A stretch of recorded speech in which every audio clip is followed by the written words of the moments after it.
I thought I would bring my husband onto my little YouTube channel so we can have an honest conversation about how much changes once you are married and you have a baby. And there is so much to navigate. We are currently in a season where we are, I feel like we've been in a season where we're just navigating sleep training. We've tried several times. We're on the third pass here. And I think this story might encourage some of you, especially moms.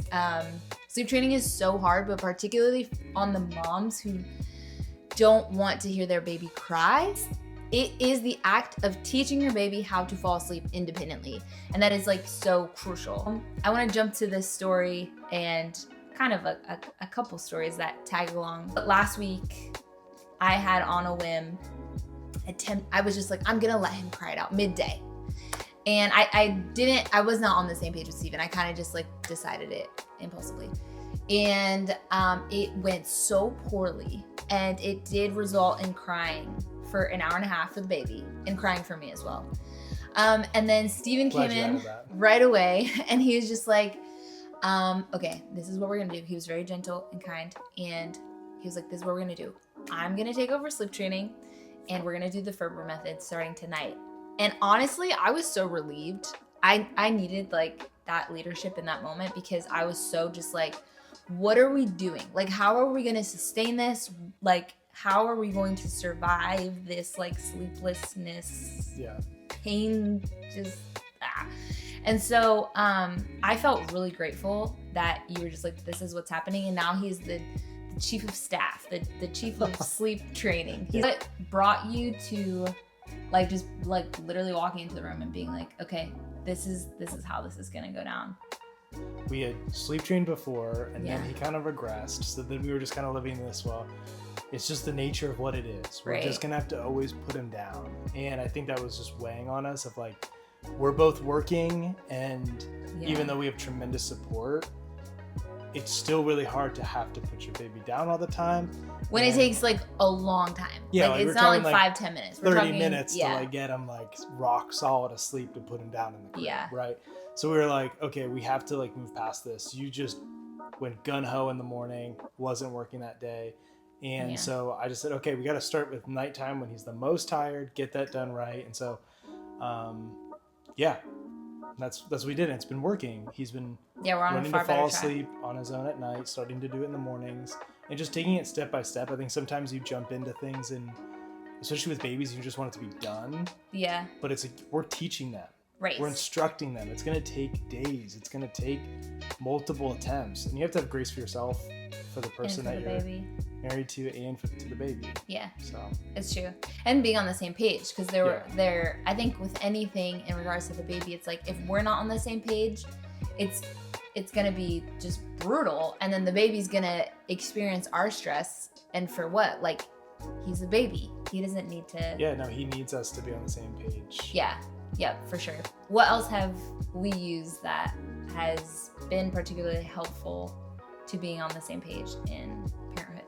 Yeah, I'd say one of the biggest things, communication is like overarching all of this, but we have great calendar meetings at least once a week that make sure that we look ahead of what's happening, who's watching the baby, all that. When's our next date night? When's that on the calendar? What are we eating? Like, things that could take a lot of headspace. We just get it out, get it on a calendar together. You know, we're all on the same page. And even like forecasting days, like, okay, he woke up at 7, he's going to feed at this time. We're going to leave for church at this time. Like, just talking that out together, even just like day to day, is really helpful. There's some apps that you've liked, right? Yeah. Huckleberry has been really helpful. We still use it. I mean, I've used it since we thought about like weaning off of it, but it's just too good. Yeah, it's great because we're both logged into it. So like if he starts an app and I'm ending an app, it's like there's just communication when we can both look to the same thing. Exactly. It eliminates us having to talk to each other about every little detail. Right. And constantly, like, when did he last eat? When did he last sleep? No, it's in the app. Yep. Just look at the app. It's in the app. Just look at the app. Yeah. I know I've said that to you a lot. Yeah, no, I'm the person who asks without looking in the app, so. We could talk about a funny argument.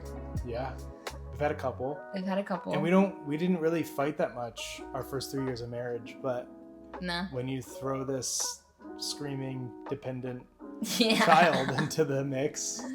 Yeah. It changes things. Yeah. And the lack of sleep. Yeah, lack of sleep is brutal. Yeah. So one night, Steven was trying to put Leo back to sleep. It was like the third attempt. I was exhausted. It was like an hour long. This is not, if you haven't seen our Instagram or TikTok video, this is a different night that I scared Steven. But you should definitely go find that video. Kind of funny. Yeah, I'll post it. It was probably around 9 p.m., right? Yeah. We put him to bed at 7:30 and you tried to put him to bed at 7:30 and fast forward, it's 9 o'clock and I'm still trying to put him to sleep. Yeah. Brutal. Yeah. So at that point, I was like, Steven was upstairs and I was downstairs and I was pumping. And so I didn't want to yell up to him, but I wanted to communicate hey, just let him cry for a little bit more. And Steven went back into the room. Well, because I was just trying to put him down at that point, cried out because I didn't want you to hear him cry. Yeah. And because I know that was hard on you. So I was like, I'm just going to take the brunt of this. I'll be in here and just put him to sleep. So that was how I was trying to help and just serve you. Yeah. And you were trying to help to serve me. Yeah, this is before we were on the same page last week. Yeah, and you were trying to just tell me just to put him down and take a break. Yeah, just let it be. Yeah, take a break. But I decided it would be a good idea if I spoke to him via the camera we have upstairs. Yeah. And I actually scared the life out of him by doing that, and also scared the baby. I had no idea that it was going to be so loud and frightening. So he immediately got mad. Baby was crying more. Yeah, I got mad. It was awful. And then I got mad. Mind you, pause. Right before that moment, I had set up downstairs for us to play a game. We were going to have a little cereal night. It was so cute. And I was so excited for Leo to finally go to sleep so we could hang out. Because, some nights as parents, by the time you shower, you clean up, you do whatever you gotta do, you get into bed and you're like, so we want to hang out, but we're so tired. We are super intentional about still spending intentional time together. Anyway, so that happened. He's clearly pissed with me. And then I'm mad that he's mad because I'm I was just trying to communicate to you without taking off the pump stuff and having to go upstairs and whatever. And I had no idea how loud it was going to be via the camera. And so neither here nor there. Then I literally finished pumping. He's still trying to get Leo down.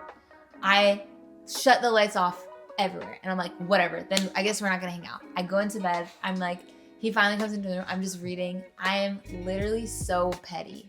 So petty. And I was I still apologize though. And I was I'm sorry for scaring you. I didn't know how loud the camera was going to be. And Steven was I'm sorry. I'm sorry for reacting the way I did, whatever. And I was still so mad in my heart. And we do a really good job at not going to bed mad. But at this point, it's 9:30, probably around 9:30. Yeah. And he brings a book into bed and I'm just okay, if I'm being transparent, I almost asked you to go downstairs and get water because I wanted you to see the setup and I wanted you to feel bad. I was I want him to feel bad for making me feel. It's terrible. Yeah. It's terrible. That was so terrible and petty of me. But I get it. Well, I didn't. Instead, I just said it. And I was by the way, I don't know how I actually brought it up, but I was by the way, I really wanted to hang out tonight. And I actually have one of our favorite games set up downstairs and cereal bowl set up and da-da-da. And then I actually did make him feel horrible. And I felt horrible. And then, anyway, we apologized. We still came downstairs and we had a late night games. And I just think that's so important. If that's a rule of thumb you don't already have in your marriage, do not go to bed mad. Someone's got to give. Yeah. But even more so with a baby because time is so precious and so limited when the baby's sleeping particularly. And especially at night. And so I'm really glad we reconciled. Yeah. And I'm glad that you were intentional to set that up while I was trying to put the baby down. Because you could have just said, hey, this is just time for me. Steven's with the baby. I get to relax now. I was with the baby an hour before him. But no, you had forethought and you thought, how can I invest in our marriage while Steven's putting the baby down? Yeah. So I want to thank you for that, because that was special and great. Absolutely. I love you. I love you.